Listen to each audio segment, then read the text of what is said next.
one thing is for sure, we actually are live. Whether you're watching right now or in the VOD, please give this stream a like. It really does help us out a lot. I don't know why I just said use the royal we there. And if you're here live, we're on track to start on time, unless I don't. All right, I'll see you soon.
Guess what time it is? It is Tuesday, 10 p.m. Eastern. As always, my name is Sydney. How's everyone doing? Welcome to the SydStream. I am happy to see you, happy to be here, and also happy that I have this checklist in front of me so I could remember to do the last thing I always forget to do. Oh boy. Hey, while we're waiting for people to trickle in, I just want to say, Jesus Christ, what unfortunate timing for last week's stream. Like, actually, let me just open this.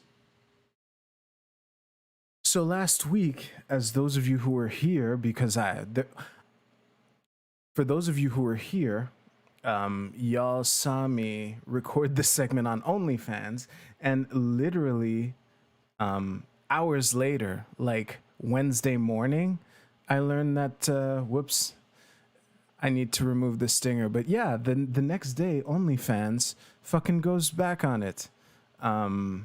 It's kind of nuts to me. Like, what unfortunate timing. So naturally, the bright side to that is, hey Breck,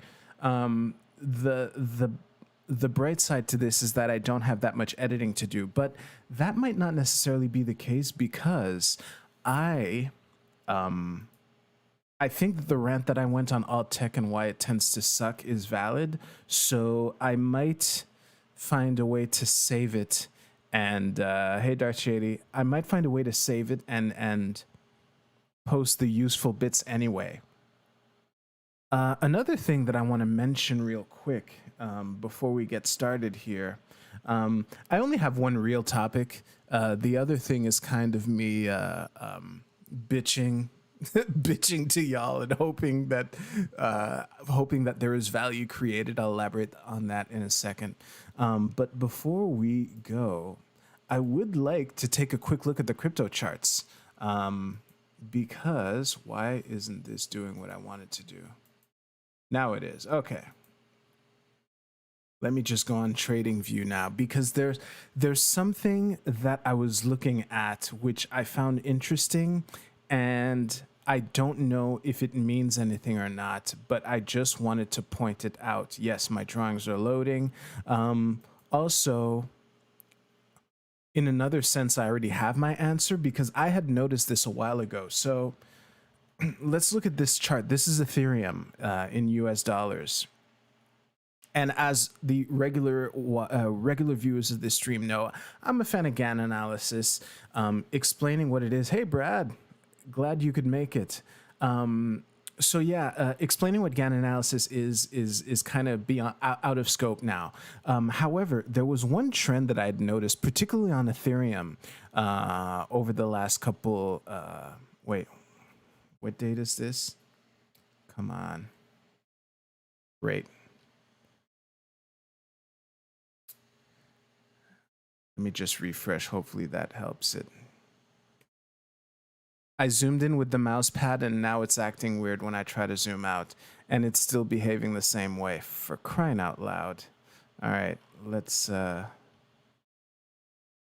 don't know what to make of this. Let me just back out this way. Well, this segment turned out to be longer than I wanted it to be.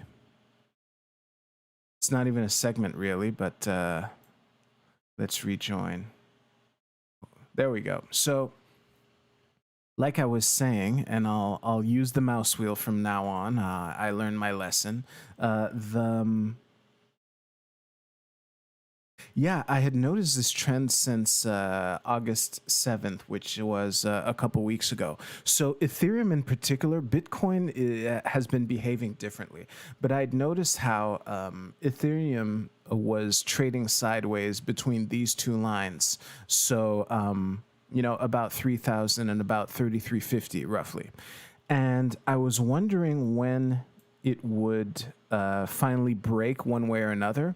And I seem to have gotten my answer today because the day of August 31st has closed. This is a new trading day that has begun. But I didn't know that until today. And I had noticed that this line right here and this diagonal right here were eventually going to intersect. And I was curious what would happen because these are projected to intersect on October 2nd, roughly. And I had been curious, but now it looks like I got my answer early. I also find it interesting that this happened at right at the halfway point of this square. Again, it's super easy to get false positives with GAN analysis because it's fractal and you can always subdivide and cut each square in half. So yeah, it's an interesting coincidence. Unfortunately for Bitcoin, there's nothing as clear. It's difficult for me to make sense of what's happening with Bitcoin. All I know is it finally punched through this resistance level and it's struggling hard to stay on top of it. Case in point, it is below it. What is this? I just put my cursor at about 48,000 roughly, and it fell below that. Anyway, that's enough of technical analysis for today. By the way, my YouTube notification earlier said the stream was set to 10:50. Oh, okay, cool. Thank you for letting me know, Dark Shady. So, what else did I want to talk about? Ooh, this is fun. I'm just going to take a sip of water first.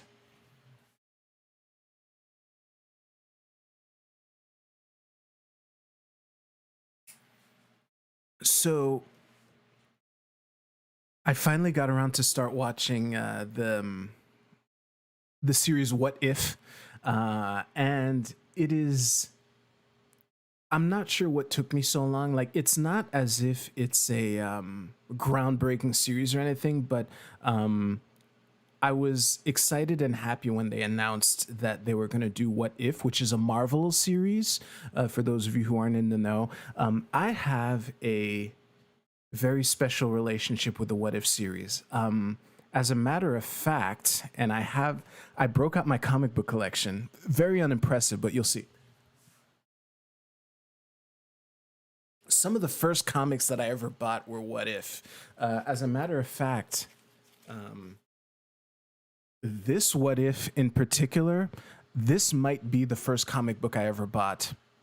I had no idea who Wolverine is. I had no idea who Wolverine is at the time. As a matter of fact, the only person on this cover that I could recognize was the Punisher. I just thought the cover looked cool, as covers with Wolverine on them tend to. So yeah, I just broke out my What Ifs here, and it's interesting. What if the Punisher's family hadn't been killed? What if Doctor Doom had become the Sorcerer Supreme? Actually, my first exposure to the Infinity Gauntlet storyline was this issue of What If. So, just to give you a primer, in the actual comics, when Thanos got the Infinity Glove, and that series actually begins with him snapping and killing half of all life in existence. And at some point during the fight, Silver Surfer tries to fly past him and snatch the glove off of his wrist, off of his hand. And in the comic, he fails, obviously. But in this explores, like, what if he had managed to take it and actually become omnipotent? So, strangely enough, like, when years later, I actually circled around to reading the Infinity Gauntlet story, I was, like, just waiting for the moment where Silver Surfer was going to try to snatch that glove off of Thanos' hand, which was a kind of useless detail. Like, he, if I remember correctly, he failed, and then Thanos instantly fucked him up like he did many people. But yeah, it's just interesting. Like, what if the X-Men had died on their first mission? What if Punisher had killed Spider-Man? I mean, I'm not gonna. That's roughly half of these. I'm not gonna go through them all.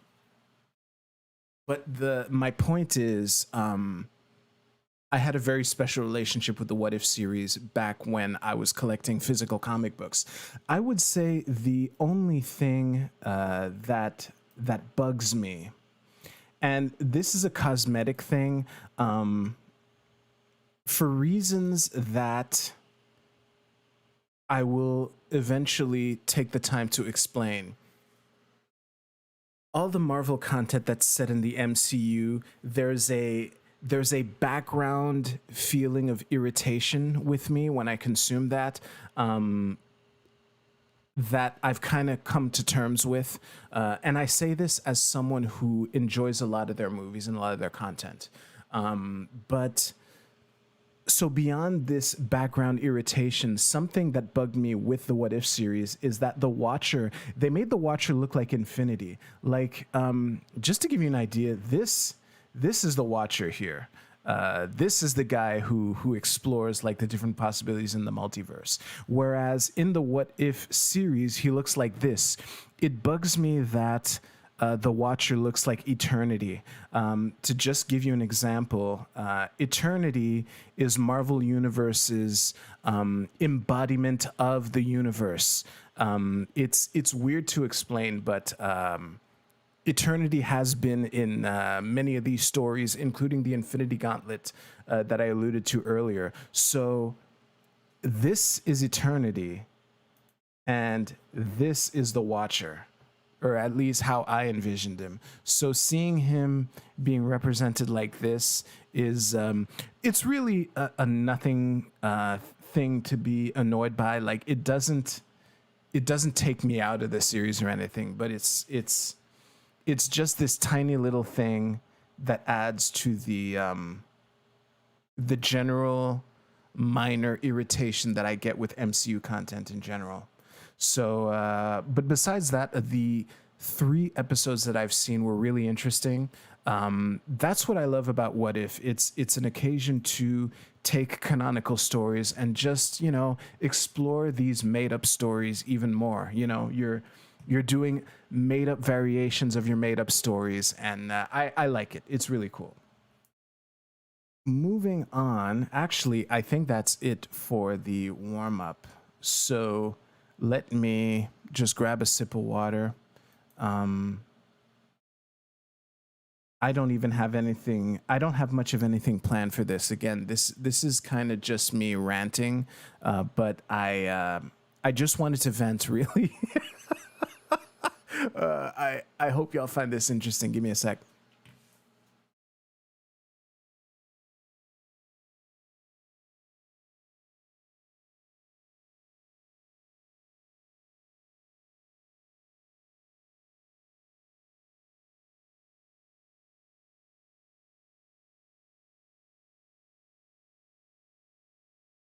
I don't even know if I'm gonna upload this as a segment. It's but I'm gonna record it anyway, and we'll see. It's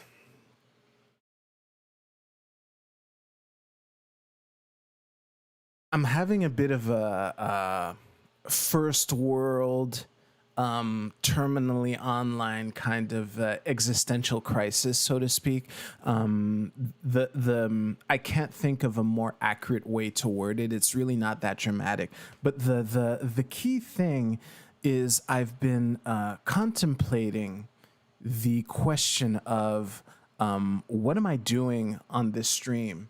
I remember when I first started this stream in January. And unfortunately, that VOD is destroyed. I was so incompetent that I spent 1 hour speaking into the void to 0 people. And I was so clueless that I didn't end the stream correctly, and I destroyed the VOD, so it's gone forever. And the reason I'm bringing this up is because when I launched that show, hey Larry, when I started that stream, I remember saying as an introduction, like, welcome to the SydStream. The topic of this stream is me figuring out what the topic of this stream is. And it's, with everything that's happened this year, I don't know how things are in your neck of the woods, but it's, things are both better and worse this year than they were last year at the same time. And the ways in which they're better are cool. The ways in which they are worse are not cool at all. And the fact that I'm even speaking about this in such vague terms points to the existential dilemma that I'm having, because, like,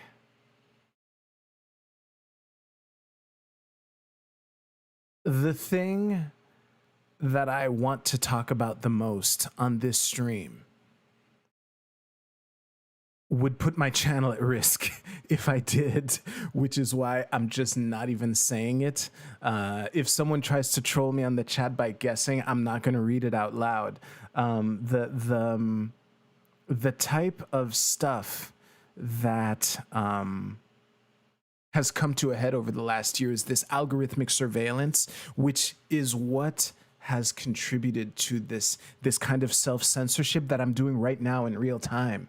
And I guess I'm just impatient because I know deep down that if I just said what I wanted to say in a naked way, and for whatever reason, I ended up getting like 3 strikes or whatever and getting my channel banned or whatever, that no one would notice, no one would care. I say this with all the sympathy to the people who are watching me right now live. I also say this to, I appreciate each and every one of the 262 people who subscribe to me. That is not the issue. It's just that, as y'all know, even 1,000, even if it was 2,000 people, that's not a lot. So that's what keeps me scared, in the sense that, I don't have a platform where if I got a strike or whatever for saying the wrong thing, that I could make waves enough for people to even notice. And on one hand, if I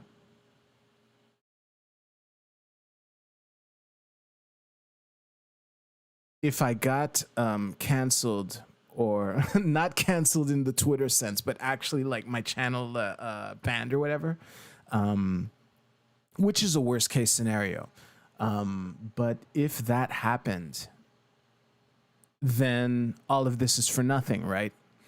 And on the other hand, if the worst case scenario that I'm thinking of right now, and that things are loosely trending towards, if that worst case scenario came to fruition, I also need to be able to look myself in the mirror.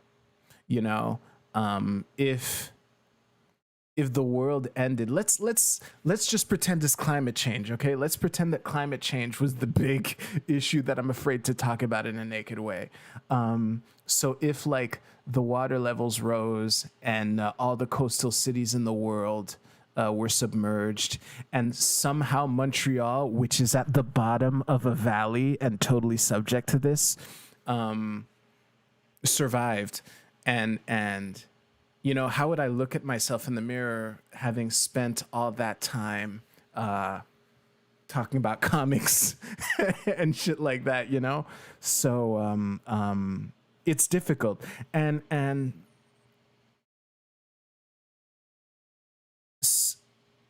I gotta say, I was encouraged and discouraged at the same time last week when I was watching a stream by Booksmarts. Man, I'm gonna have to give this guy a splash screen soon, if I mention him more any more often. But he was talking about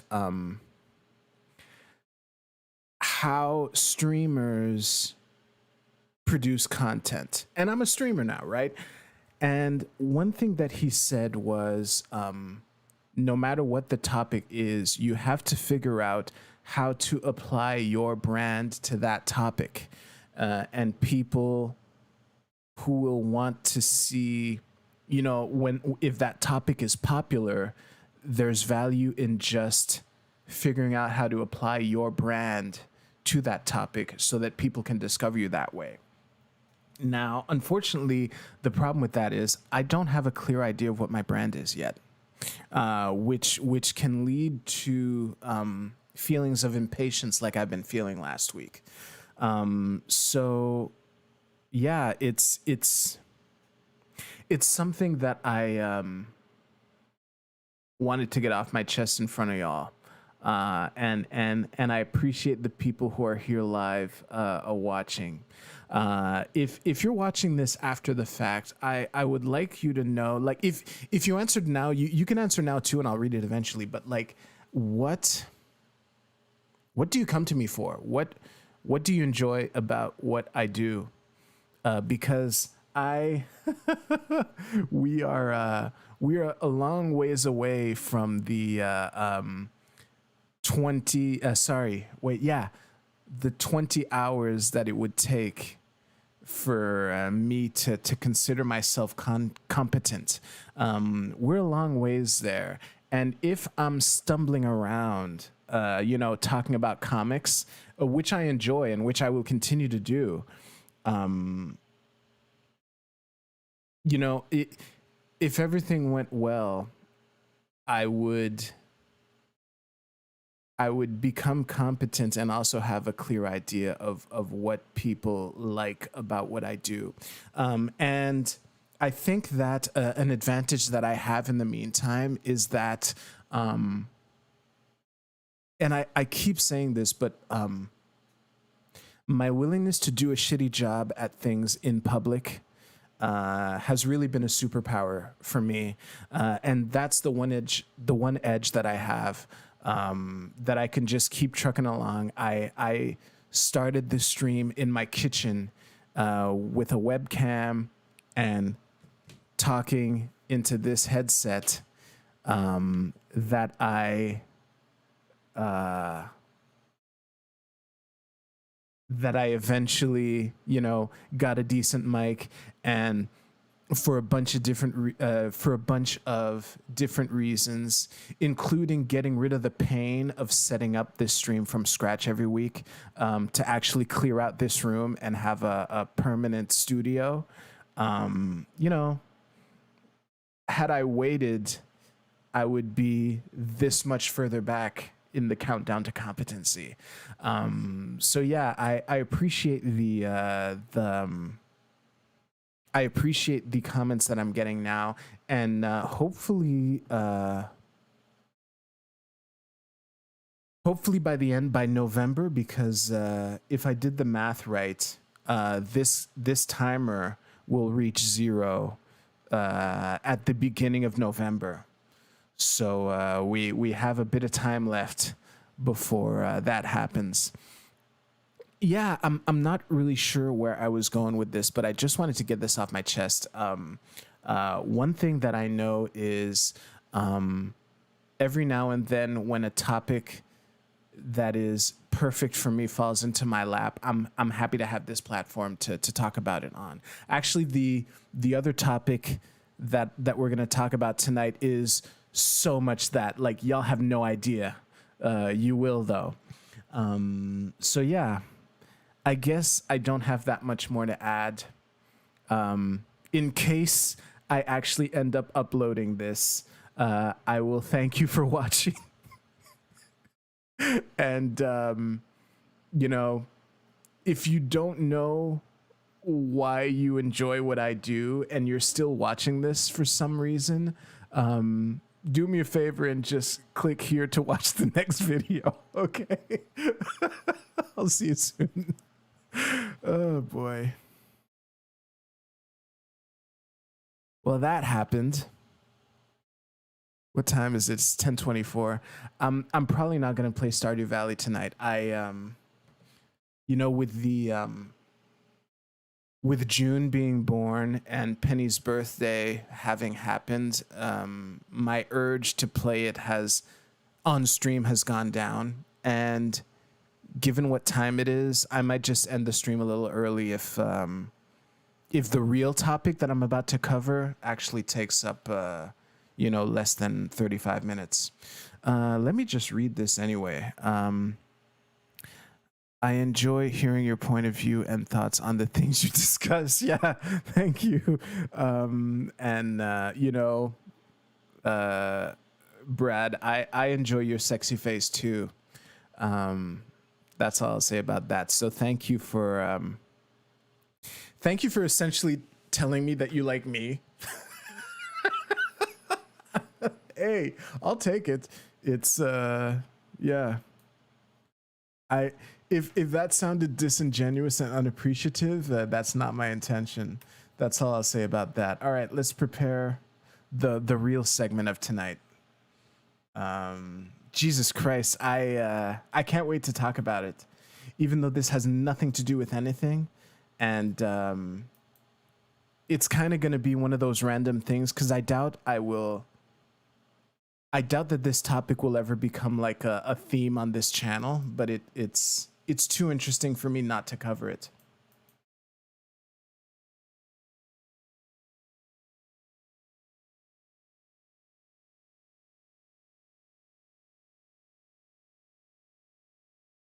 Yeah, and I'm just going to do this. All right. One sip of water and then we're ready to go.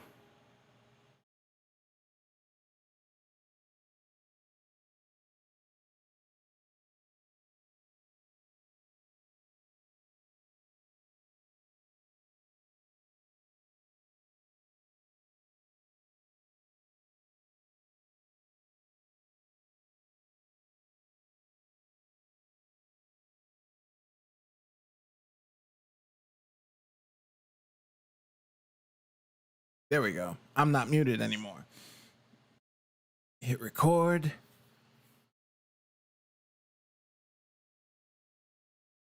Yeah. Geez, it's been a while. So yeah, how do I begin this? All right. So let me start over.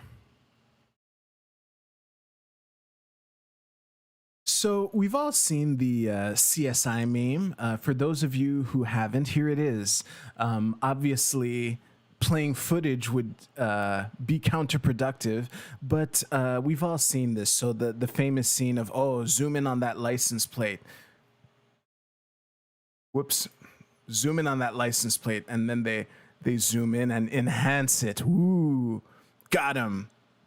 Oh, wait, nope. Zoom in on that screw. Oh, there it is. Okay, wait. Now, first of all, this is another enhancement. And then zoom in on that reflection. And then, oh, we enhance it and we see this. Looks like our killer is screwed. Yeah! All right. So what this represents is the reason that this technology is ludicrous is because of the technology of image enhancement. And yesterday, I saw this tweet which both impressed me and terrified me. So let me read this here. Computer enhances now reality. SR3 takes a low-res image, 64 by 64, and progressively adds noise until only pure noise remains. It then learns to reverse this process, removing noise to create a 1024 by 1024 image. And there's a link to the actual article. Now, here's the thing. When I saw this, yes, I was both impressed and terrified, but it goes a little deeper than that. I've mentioned on this channel many times at this point that I have a technical background, but to be more precise, my specialty was computer graphics, and what I did was mainly 3D stuff, but I did take an image processing class, and I also took a artificial intelligence class. As a matter of fact, I still have my artificial intelligence manual right here in this room. I probably haven't opened it since like the early 2000s or whatever. But all that to say is, when I saw this text and this video, that spurred within me a bunch of it was this weird combination of reminiscing and geeking out on this problem, because I understand this problem enough to, I understand this problem to the point where most of the notes that I wrote for this segment, I wrote them before even reading the article that is cited in that tweet, which we will absolutely get to. But the one thing that I want to specify is, and I'm going to reverse these two talking points here. This famous image enhancer that in concept, the principle is so easy that Hollywood writers were writing about it, like even back in the 90s. There are clips of MacGyver standing over someone's shoulder on a computer saying, can you enhance that image with the bitmap or whatever? So people know that when you take a small image and make it bigger, then it's all grainy, and that the need to make it less grainy and to know to know what that image actually looks like in a higher resolution has been around for a while. Now,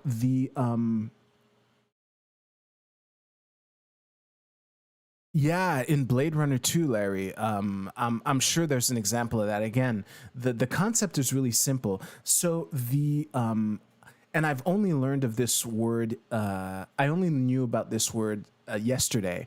The concept of image enhancement is called super resolution. So that's when you take an image and you increase the resolution and have it still be a good-looking image, right? And I've prepared a visual aid. So the problem is when you take 2 pixels and you want to add pixels between them, let's say you have these 2 pixels. The concept or the key problem that you have to solve is you have these 2 pixels. What color should this pixel be? And that is a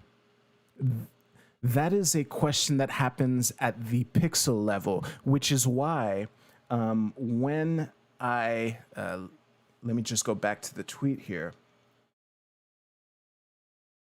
You know, having an understanding of this problem is what made me already know this fact here. When it said, does it only work on images of white people? I instantly knew that the answer was that it works, the skin tone doesn't matter. And that it turns out, yeah, it works on more than just faces. Of course it does, because the key problem that you're trying to solve is what color should this pixel be? And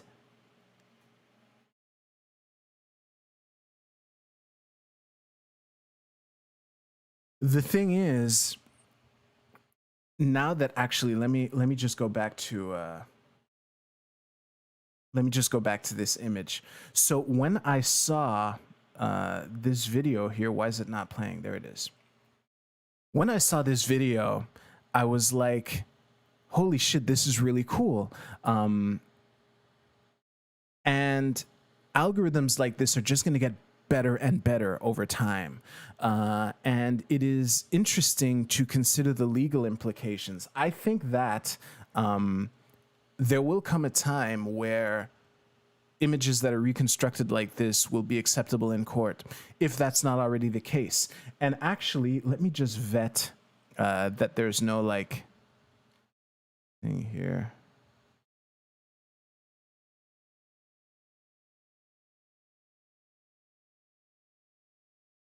Okay, there's an idiot that I don't feel like showing.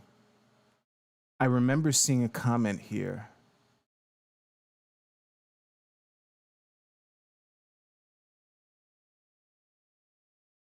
Okay. How many followers this guy? Nah, I'm not gonna. Okay. Here's what I'm not showing is there's a bunch of people saying, actually, you know what? Let's do it. Just scrolling down here, things like, this ain't enhancement, it just invents pixels most people would agree should be there. That's always what image enhancement has been in that's like saying, wow.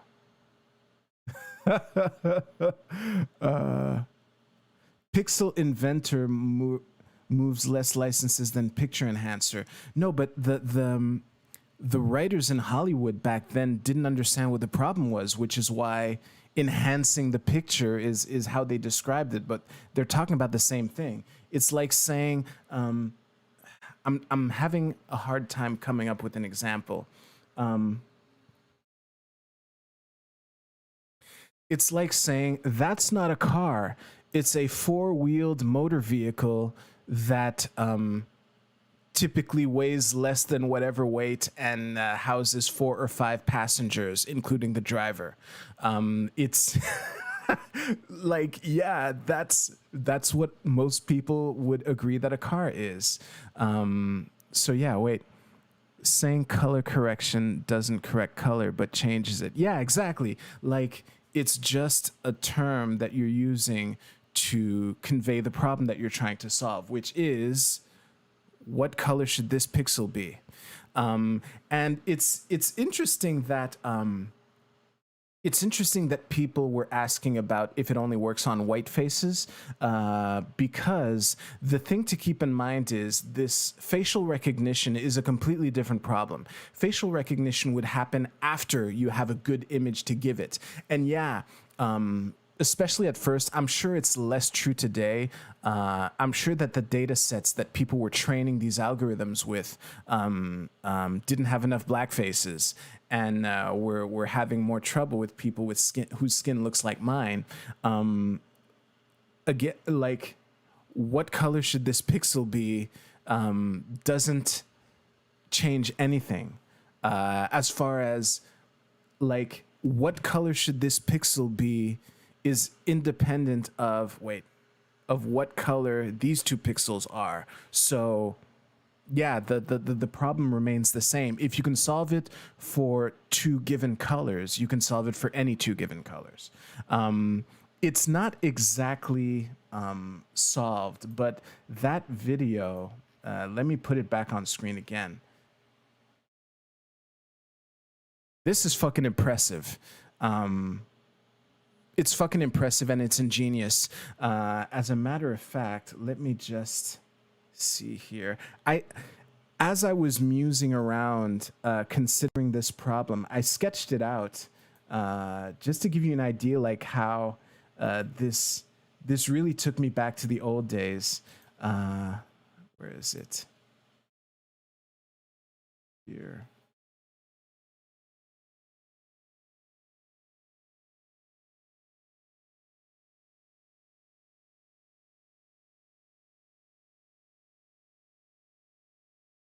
There it is.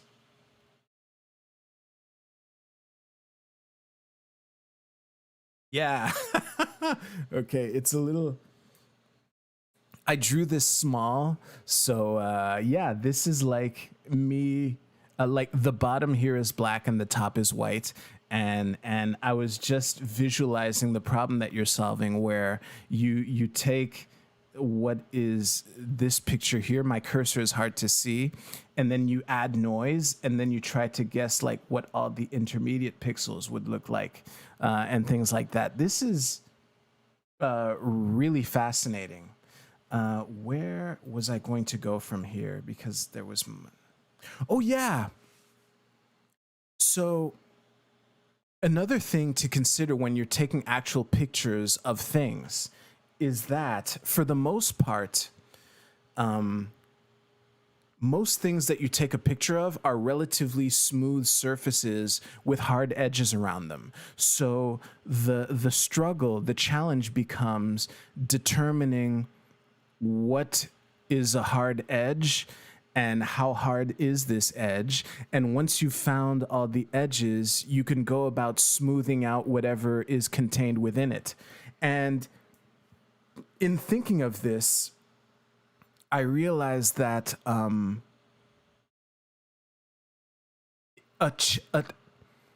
picture of a chessboard taken from the wrong angle could probably fuck this algorithm up. It turns out I was right. I had the right idea. We will focus more on that in a second. But wait. Yeah, this point isn't relevant either. So let's go to the actual article. I'm not going to read the entire thing. As always, the link will be in the description below for those of you who are interested in this shit. Of course, this is going to be Google that's taking this. I wonder why Google has incentive to do this.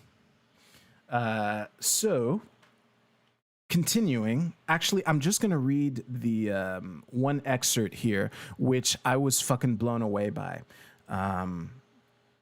SR3 is the name of the diffusion model that they're using to do this, okay? So let's read just this paragraph here. We compare SR3 with existing methods using human evaluation study. We conduct a 2 alternative forced choice experiment where subjects are asked to choose between the reference high resolution image and the model output when we ask the question, which image would you guess is from a camera? We measure the performance of the model through confusion rates, or the percentage of time that the raters would choose the model outputs over the reference image, where a perfect algorithm would achieve a 50% confusion rate. Yeah, that would be a coin toss. So a 100% score or a perfect score is effectively a coin toss. Like you're equal to random. People can't tell the difference. And this algorithm had a confusion rate of 47.4%, which is a near perfect score. Jesus Christ. I was blown away by this before explicitly being told that 50% is the perfect score. I guess I intuitively understood this, which is why I was so blown away by the fact that this algorithm will almost equal a coin toss as far as how often people will pick the result out of this. I would like to circle back to what I was saying when I was saying, hey, a chessboard taken from the wrong angle could probably fuck this up, because again, all we're trying to do is say, what color should this intermediate pixel be? However, I was initially discouraged when I realized that it could handle fur. When I realized it could handle fur, I'm like, oh man, this I underestimated how well this would be. However, I would like to take a look at some of the ways this algorithm fails, because yeah, for human faces I'm sure that this shit will do really well for human faces, but let's take a look at some of the ways this fails. First of all, yeah, it can handle fur, but right here,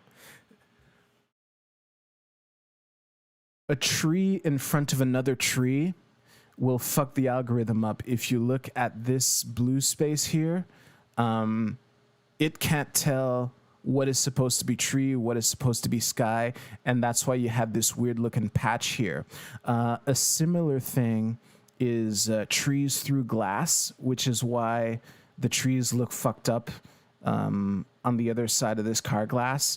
But this is really, really nice. Another thing for my musicians watching this, if you look closer, these piano keys are fucked up. However, this is a really great attempt, considering that this picture was generated like with just a bunch of black and white pixels. This is a really impressive output, no matter how fucked up these piano keys were. Like, yeah. And also you'll notice whatever the specular reflection was that's on the other side of this piano, it also fucked up the algorithm here. This is really interesting. And if the thing that is fucking up your algorithm is not being able to process piano keys or a tree in front of another tree, that's fucking impressive. And I'm not surprised that that it had such a high confusion rate. Let me take a look here. Yeah, another example of a failure rate. And again, this is happening at the image processing level, so there are no higher level concepts like tree or piano or suspect to guide this. But I don't know what language is actually written on this cup, but this ain't it, Chief. This is complete gibberish. The same thing with this one over here. Yeah. What is this? Oh yeah, that's my sketch from yesterday. Another final failure case that I want to show you which is in the paper itself. Actually, two more. Let's just let this load.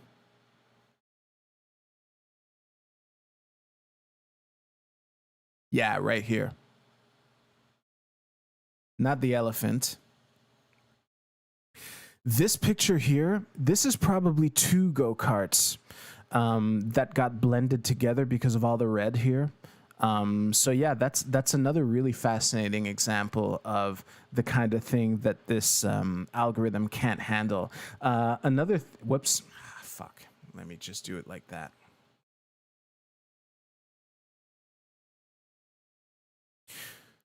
So we have the go-karts here. Another thing that fascinated me is this parking lot here. I can't zoom in any closer than this, but you will notice that a parking lot is a really mild example of the chessboard that I alluded to earlier, like what's black, what's white, what's gray asphalt and what's white parking spot line. So it's interesting to see that this parking line seems to be the only one that, when reduced in resolution, had enough white in it for the algorithm to like determine what it is. But it's fascinating. I'm blown away by this, and hopefully you found this interesting. If you did, please click on this video right here to watch the next one. Thank you very much. I'll see you soon. Hey, nice. All right, let me just make sure that I didn't forget anything. One thing that I don't like, which I'm trying to find a better solution for, is I'm trying to avoid having my notes on stream. I don't think anyone cares, but like the fact that if I wanted to show this and then check my notes, I would have to show them like that. I know no one cares, and it's not like I'm gonna write anything compromised or anything in my notes, but it's just this fine tuning that I've yet to find a really good solution for. Yeah. Hey, listen, it is 10 to the hour. If anyone has any questions for me, I will gladly take them. But that was it. I don't particularly feel like playing Stardew Valley right now. I don't mind wrapping this show up early. It was a blast. Preparing this little thing was a lot more fun than y'all would expect, okay? I don't know what it says about me that I enjoyed preparing this visual aid right here, but yeah, it was fun. I'm glad I thought of it. Ooh, before I let y'all go, I just wanted to say, I'm still interested in sketchnoting as a skill. That's really something that I'm kind of committed to building because I enjoy it and I see value in it. I thought of a way to make like sketchnoting its own kind of video, which I will have to prepare and shit.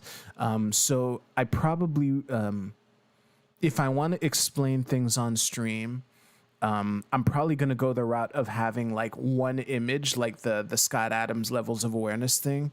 But I really want to do sketch notes. The idea that I have in mind would involve a lot of editing. So, I don't know. It's going to take a while before I do that, but you can be on the lookout for that. I don't know when I'll have the first one yet. I haven't even written it.